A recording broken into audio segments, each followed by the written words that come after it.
मंतिक का पीडीएफ मैंने ग्रुप में सेंड किया हुआ है। और मंतिक जो है आपको इसी बुक से पढ़नी है। ये बुक बहुत ही ज्यादा इजी है। ये जो डॉक्टर मजहरुद्दीन है, इनकी किताब से आप मंतिक पढ़ोगे तो बहुत ज्यादा इजी लैंग्वेज में लिखा हुआ है। और एक हकीम तस्कीर अहमद की भी मंतिक की बुक है, वो थोड़ी सी टफ लैंग्वेज में लिखी हुई है। आप ट्राई करो कि इससे पढ़ो, क्योंकि मैं जितना कोशिश कर रही हूँ कि आप लोगों को इजी वे में इजीली डिलीवर कर सकूं हर एक चीज। वो बुक भी अच्छी है, बुक कोई भी खराब नहीं होती बेटा, सारी किताबें ही अच्छी होती है। बट आपको अपने प्रेफरेंस के हिसाब से देखना है कि अभी एग्जाम आने वाले, तो अभी ऐसी बुक पढ़ो जो इजी हो, जो एक बार आप खुद से भी पढ़ो तो आपको समझ में आ जाए। और उसकी जो लिखावट है, उसकी जो राइटिंग है, उस पर प्रिंटिंग है, वो क्लियर होनी चाहिए। अब देखो, ये बुक जो है, इसमें जो प्रिंटिंग लिखी हुई है, ये सारी एकदम साफ है, क्लियर है, कोई भी पढ़ सकता है। जैसे उर्दू नहीं आती है वो भी। बट एक वो छोटी वाली बुक जो आती है, ग्रीन कलर की बुक होगी, उसमें प्रिंटिंग बहुत मिस्टेक्स हैं और साफ से लिखा हुआ भी नहीं है। चलो अब हम देखेंगे, शुरू करेंगे मंतिक में इल्म से। देखो, मंतिक जो है, मैं थोड़ा सा अलग तरीके से पढ़ाऊंगी। जैसे इसमें एग्जाम्पल्स रहेगी, हो सकता है कि कुछ डबल मीनिंग भी एग्जाम्पल्स आए, तो उसमें माइंड मत करना। ओके, ऐसी कोई बुरा मानने वाली बात नहीं और ना ही शेमफुल बात है। बात ये है कि आपको चीजें याद होनी चाहिए। टॉपिक ये है यहाँ पर। अब वो ट्रिक है, ट्रिक से याद करो, कोई ऐसी चीज है। हो सकता है बहुत से लोगों का अलग अलग तरीके से दिमाग चलता है ना, तो जिस तरह से भी चलता हो, हमें बस वो चीज याद रखनी है। इस तरह के, इस तरह से करना है। अगर जहाँ पे आपको लगे कि नहीं, ऐसा नहीं है, तो फिर आप बोल सकते हो मैं बुक की लैंग्वेज ही पढ़ाऊंगी पूरी। देखो, इल्म का मतलब होता है जानना, यानी कि नो। तारीफ, मंतिक में तारीफ और किसमें ही है पूरा। बस यही पढ़ना है, तारीफ और किसमें। अब इसकी तारीफ आपको देखनी है। तारीफ में आप ऐसे लिखोगे, तारीफ, सुन लो पहले। कोई भी चीज जो आपके माइंड में सबसे पहले आती है, बाद में आए पहले आए, मतलब अगर किसी चीज का मैंने नाम लिया और एग्जैक्ट वही चीज आपके माइंड में आती है, वही इल्म कहलाता है। फर्ज कर लो कि कोई लड़की है, वो किसी लड़के को पसंद करती है या फिर किसी लड़के पे क्रश है। अभी फिलहाल सीरियल चल रहा है पाकिस्तानी मेरी जिंदगी है तू। बिलाल अब्बास पे बहुत सी लड़कियों का क्रश है ना, इंडियन गर्ल्स का भी। अब मैंने बिलाल अब्बास का नाम लिया, जैसे ही लिया, आपके माइंड में उसका फेस आ गया, उसकी इमेज आई, उसके कैरेक्टर्स आए, उसका स्टाइल, उसका ड्रेसिंग सेंस, बातचीत करने का तरीका है ना, उसकी वेल्थ, हर एक चीज आ गई बेटा। उसके बारे में बोला तो यही चीज होती है इल्म, यही चीज होती है जानना। कि किसी चीज का सूरत में आना, किसी सॉरी किसी चीज की सूरत का जहन में आना, आपके माइंड में किसी चीज की इमेज आ रही है, उसे ही हम क्या कहेंगे, इल्म कहेंगे। आप इसको अपनी लैंग्वेज में लिख सकते हो, किसी चीज की सूरत का या किसी चीज की शक्ल का जहन में आना। अगर जहन नहीं याद आ रहा है, तो आप यहाँ पर माइंड यूज कर सकते हो। ये चीज माइंड में आना, दिमाग में आना, क्या कहलाता है, इल्म कहलाता है। जैसे अभी मैंने ये एग्जांपल दी, अब बुक वाली एग्जांपल देखो। जैसे मैंने ताजमहल बोला, बोला है ताजमहल, आपने सुना, लेकिन इमेज आपको आपके माइंड में बन गई कि ताजमहल कुछ यूं होगा, है ना, इस तरीके से उसकी इमारत होगी, इधर से भी होंगे इस तरह से, इसकी इमेज बन जाती है हमारे माइंड में। तो यही इल्म कहलाता है बेसिकली। अब इल्म जो है, इसकी भी अलग अलग तरह की दो किस्में हैं। इल्म की दो किस्में, तारीफ और किस्में, शुरू में ही कहा गया था कि यही दो चीज ज्यादा पढ़नी है। अब इसकी किस्में देख लेते हैं। इल्म की तकसीम, मंतिक ज्यादा ट्राई करना। अगर नोट्स बना रहे हो तो पूरा लिख के मत बनाओ, बस फ्लो चार्ट, इल्म, इल्म की तारीफ लिखे।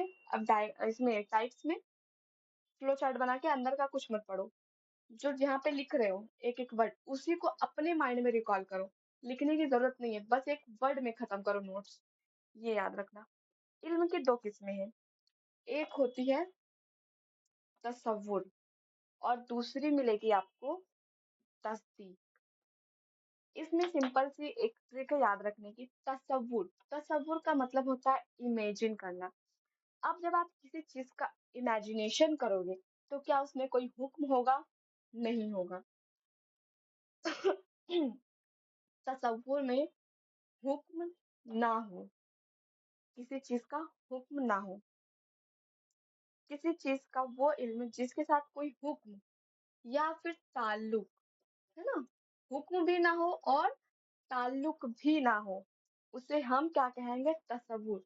जैसे जमीन, एग्जाम्पल में जमीन लिखेंगे। अब जमीन, देखो, जमीन का ताल्लुक क्या है? किसी से भी नहीं है, कोई भी ताल्लुक नहीं, किसी चीज का हुक्म और ताल्लुक दोनों का एक दूसरे से कोई ताल्लुक नहीं है।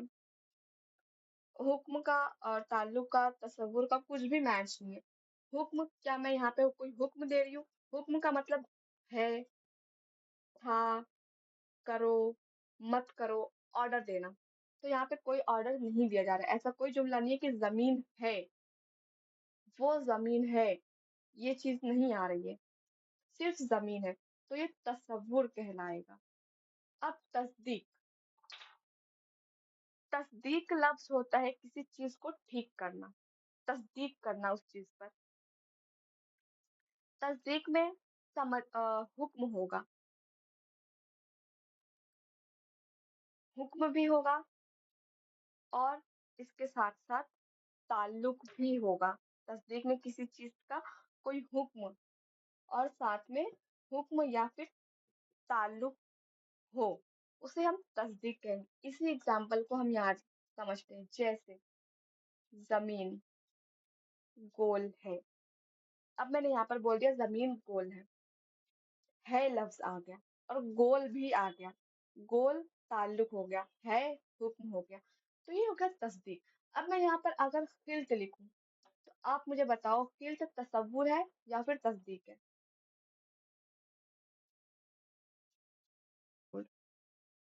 अब अगर इसी खिल्त को मैं लिख दूं, खिल्त सयाल है, ये क्या हो गया? तस्दीक, क्योंकि यहाँ पर हुक्म आया और ताल्लुक आया। अब जो तसव्वुर और तस्दीक है, इनकी भी मजीद दो दो किस्में होती हैं। तसव्वुर की दो किस्में होगी और तस्दीक की दो किस्में होगी।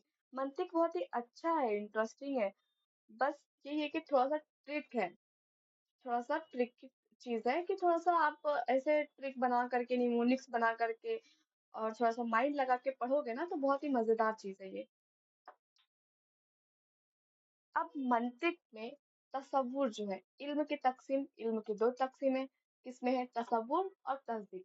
तसव्वुर की भी अगेन दो किस्में मिलेंगी आपको। एक मिलेगा आपको बदही, तसव्वुर बदही, तो मैं सिर्फ बदही लिखूंगी, आप तसव्वुर बदही लिख लेना, बदही। और दूसरा मिलेगा नजरी। अब जो तसव्वुर बदही है, बदही का मतलब दोनों जगह, यहाँ पर भी बदही और नजरी आएगा, तो मैं एक ही जगह पे बता देती हूँ बदही और नजरी का मतलब। देखो, इसकी भी यही दो किस्में मिलेंगी आपको, बदही और नजरी। अब यहाँ पर जो है, बदही में क्या होता है? समझाना ना पड़े, यह है समझाना ना पड़े, यानी कि समझाने की जरूरत ना पड़े। और नजरी में समझाने की जरूरत पड़े, तो हम क्या लिखेंगे? समझाना पड़े। सेम चीज यहाँ पर, बदही मतलब समझाना ना पड़े, समझाना ना पड़े, नजरी मतलब समझाना पड़े। अब बदही क्या होता है? देखो, ये इसके तारीफ कैसे लिखोगे? ये वो बदही क्या है? तसव्वुर है। ये वो तसव्वुर जिसकी तारीफ बताने की जरूरत ना पड़े, समझाना ना पड़े, यानी कि क्या नहीं समझाना पड़े, तारीफ ना समझाना पड़े, इसकी तारीफ बताने की जरूरत ना पड़े, उसे हम बदही कहेंगे। जैसे आग। आग की तारीफ मुझे बताने की जरूरत है? नहीं, सबको पता है। पानी। पानी की तारीफ बताने की जरूरत नहीं है। खून, गर्मी, सर्दी, ये चीजें बताने की जरूरत नहीं है, सबको ऑटोमेटिकली समझ में आती है। गर्मी मतलब गर्म, ठंडा मतलब ठंडा, पानी मतलब पानी, आग मतलब आग, सेम मतलब है बदही के अंदर। अब हम नजरी देखेंगे, नजरी में क्या एग्जांपल्स आएंगी। दो ही एग्जांपल्स देख लो बस। नजरी में तारीफ बताने की जरूरत पड़े, तारीफ को समझाने की जरूरत पड़े, नजरी में। अब इसकी मिसाल में एक और चीज ले सकते हो, इसको लिखोगे कैसे? आग और पानी तो हो गया बदही के अंदर, लिखेंगे कैसे? तसव्वुर है, हुक्म नहीं होगा इसमें, जिसकी तारीफ बताने की जरूरत ना पड़े और इसमें गौर फिक्र करके हमारे जहन में आ जाती है, बगैर सोचे समझे हमारे जहन में आ जाएगी। जमीन, आग, पानी, सर्दी, गर्मी।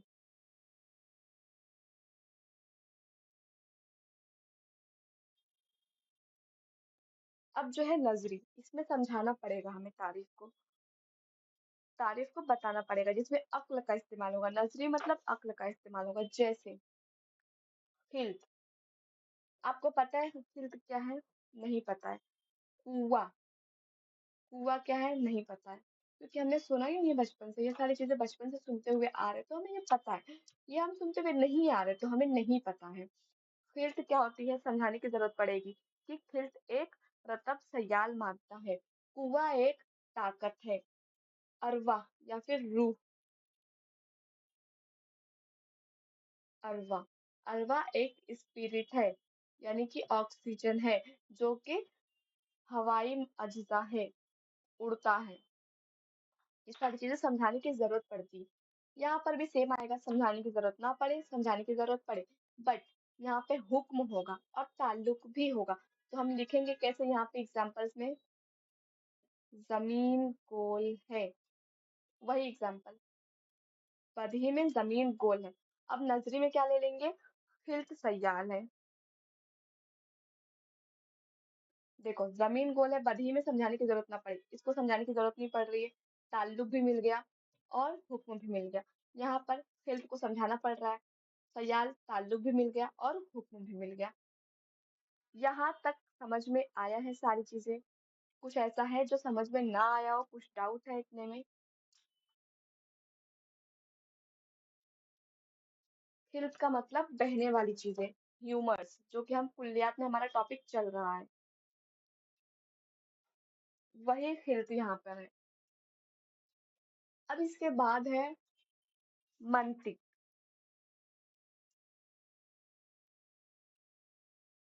इल्म तो देख लिए, अब मंतिक क्या है?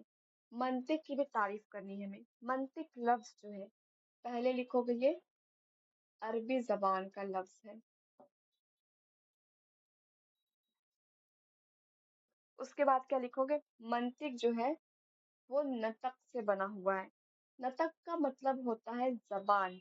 अब जबान किस लिए यूज होती है? बात करने के लिए। तो बेसिकली मंतिक का मतलब हो गया बोलना या बात करना। इसके लघवी मायने बोलना या बात करना है, ये क्या है? लघवी मायने। अब इसकी तारीफ आप कैसे लिखोगे?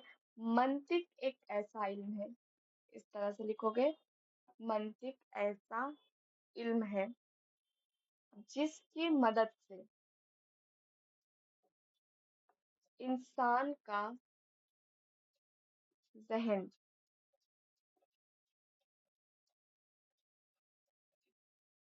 गौर व फिक्र करते वक्त,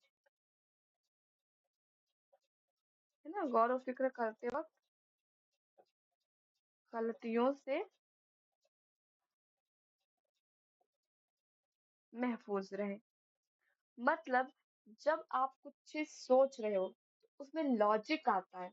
आप सोचते हो कि नहीं ऐसा होगा तो ये चीज़ गलत हो जाएगी, ऐसा होना चाहिए, ये मत करो, इससे गलत गलत चीज़ हो सकती है, इससे ऐसा हो सकता है। आप सोचते हो अपने माइंड में, तो मंतिक वही है जो कि इंसान के माइंड को, इंसान के ज़हन को सोचते वक़्त, गौर करते वक़्त, फ़िक्र करते वक़्त, थॉट प्रोसेस के दौरान गलतियों से बचाता है कि ये चीज़ें नहीं करनी चाहिए।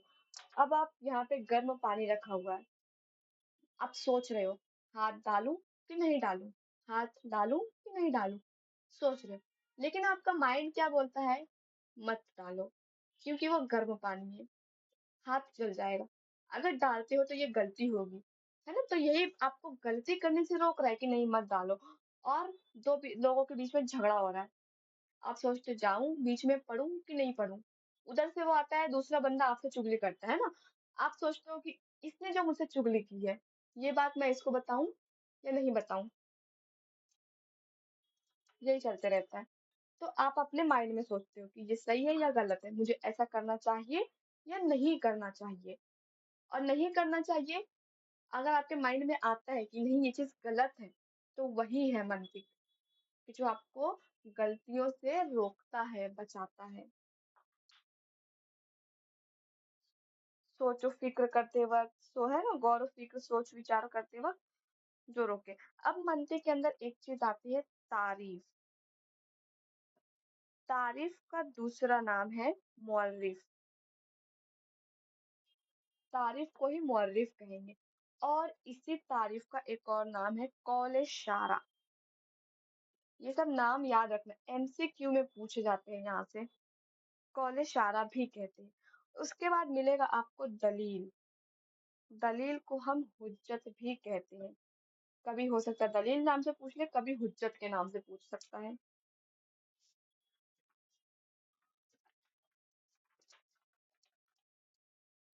अब इसके बाद देखना है हमें मंतिक का मौजू। मौजू का मतलब होता है टॉपिक। मंतिक का टॉपिक क्या है? तो मंतिक का टॉपिक क्या है? उसमें हम तारीफ और दलील ही तो देख रहे हैं, है ना? तो दलील यानी कि हुज्जत, मंतिक का मौजू। मंतिक का मौजू क्या है? आंसर में क्या आएगा? मंतिक का मौजू लिखोगे करके, उसके आगे लिखोगे मंतिक का मौजू मौरिफ और हुज्जत है। यानी कि तारीफ और दलील है। उसकी तारीफ दो, फिर उसकी दलील बयान करो कि ऐसा क्यों है। अब इसके बाद हमें देखना है मंतिक की गर्ज व गायत, एम्स एंड ऑब्जेक्टिव्स।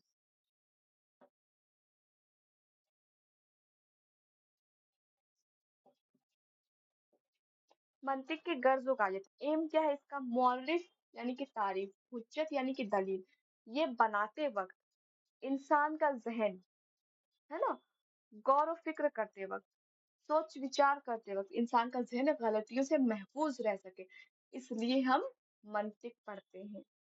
ये इसकी डेफिनेशन है गर्ज़ गायत की कि मौरिफ और हुज्जत बनाते वक्त, है ना, गौर व फिक्र, सोच विचार करते वक्त, मैं पूरा सेंटेंस नहीं लिख रही हूँ, ज़हन को ज़हन को गलतियों से महफूज रखना,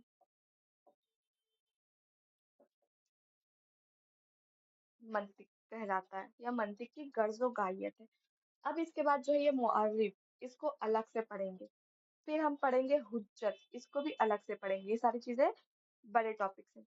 इसको नेक्स्ट लेक्चर में देख लेंगे। टाइम क्या है? इसमें ही देख लेते हैं अभी। अगले लेक्चर में दलालत स्टार्ट कर लेंगे।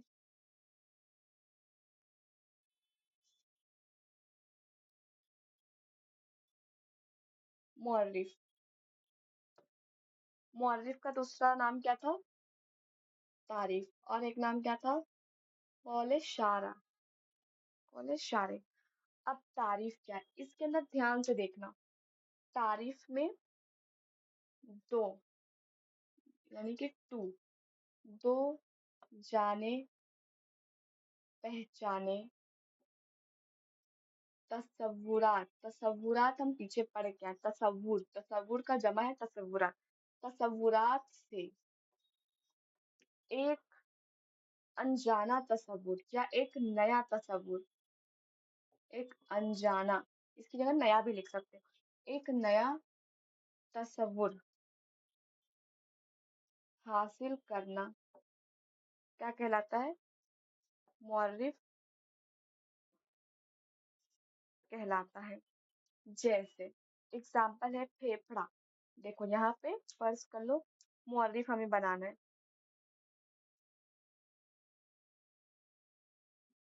फेफड़ा है, जानते हो आप फेफड़ा क्या है? लंग्स है, एक तरह का ऑर्गन, ये जाना पहचाना तस्वुर है। एक दूसरा जाना पहचाना तस्वुर क्या है? जख्म। जख्म भी आप जानते हो जख्म होता है क्या। अब इन दोनों को जब आप मिला दोगे, दो जाने पहचाने तस्वुरात से एक नया तस्वुर हासिल होगा, फेफड़ा और जख्म है। तो क्या रिलेशन बनेगा? हो सकता है कि फेफड़े में जख्म हो, तो फेफड़े में किस तरह का जख्म होता है? टीबी, यानी कि दिक। अलग अलग तरह के जख्म होते हैं, एक हम एक एग्जांपल देख रहे हैं, दिक। अब टीबी क्या है? एक अनजाना तस्वुर है। आप टीबी नहीं जानते हो क्या है, इसके बारे में पढ़ोगे तभी पता चलेगा, लेकिन फेफड़े के बारे में पढ़े बगैर ही आपको पता है कि फेफड़े से हम सांस लेते हैं और जख्म से हमें चोट लगती है, जख्म बनता है, उसमें बैक्टीरिया वगैरह होते हैं, फिर डिस्ट्रॉय होती है सारी चीजें। ये था आपका मुअर्रिफ। यहाँ पे जो याद रखना है वो ये है, तसव्वुरात, क्योंकि जो हम हुज्जत यानी कि दलील पढ़ेंगे उसमें तस्दीक आएगा, तो तारीफ में तसव्वुर और हुज्जत में तस्दीकात। याद कैसे रखोगे? ये ते से शुरू हो रहा है, तारीफ है ना, और ये तसव्वुरात, इससे याद रख सकते हो। और तस्दीकात, तस्दीकात जो है लास्ट में हुज्जत आ रहा है। तस्दीक में दो ते आएगा, है ना, तस्दीकात।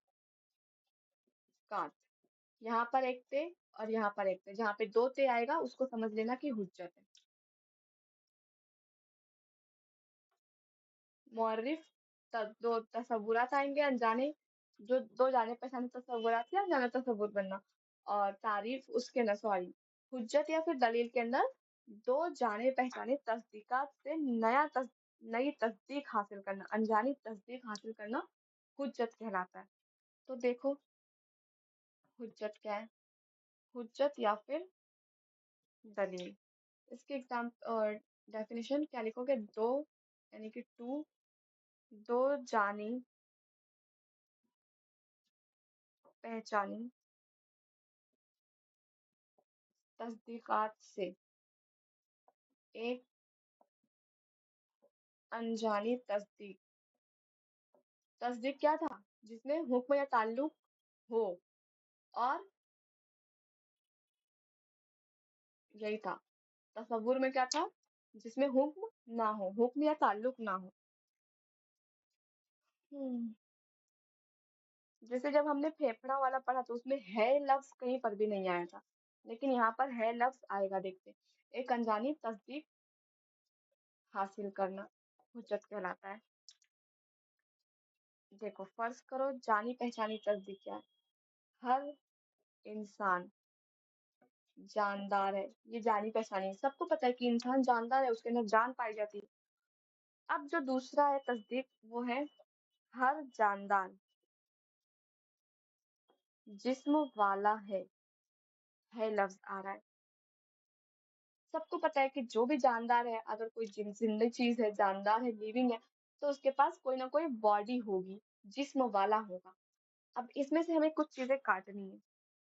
जहाँ पे जानदार और जानदार सेम है, इसको काट दो, जो बच गया उसको लिख लो, नई तस्दीक हासिल हो जाएगी। हर इंसान, यहाँ पर जिस्म वाला है, लिख दो, हर इंसान जिस्म वाला है। मिल गई नई तस्दीक या अनजानी तस्दीक, जो कि इन दोनों में नहीं थी। अब इन दोनों को मिला करके एक अनजानी तस्दीक मिल गई, उसे हुज्जत कह दिया हमने। यहाँ तक समझ में आया है? इतना कुछ डाउट है इतने में? यहाँ पे आपका एक टॉपिक खत्म हो चुका है, यहाँ से 5 मार्क्स तक क्वेश्चन आता है, एमसीक्यू भी बनता है और लॉन्ग आंसर भी आते हैं। इसके बाद नेक्स्ट टॉपिक है दलालत। दलालत हम कल स्टार्ट करेंगे। लिखने में कोई डाउट है बेटा? कोई ऐसा टॉपिक है जो समझ में ना आया हो?